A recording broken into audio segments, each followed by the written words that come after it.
ভিডিওতে আসলাম মূলত একটা কারণে। কারণটা হইলো বাইরে তো হালকা শীত পড়ছে, এটা আমরা সবাই জানি। তো আমার রাত করে বিভিন্ন দরকারে বাইরে যাইতে হয়। বাইরে যাওয়ার আগে তখন বাইরে শীত পড়ছে, আমার হুডি জ্যাকেট পরতে হইব। হুডি জ্যাকেট পরি আমি।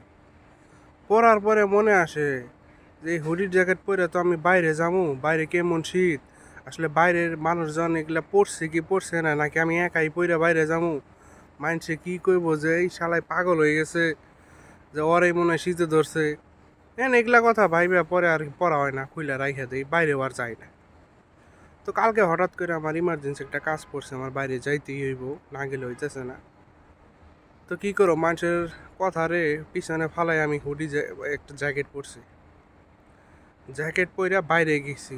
ওমা, বাইরে যায় দেখি সবাই হুডি জ্যাকেট পইরা ঘুরতাছে, কি আনন্দ! আমি তখন হ্যাগো দেখে ভাবি, সারা আমি কি রে ভাই, এগো কথার মানে এরা কি কইব না কইব ওটা ভাইবে আমি পড়ি না, আর এখন দিই হেরাই সব পইরা ঘুরতাছে। আর কি কমু।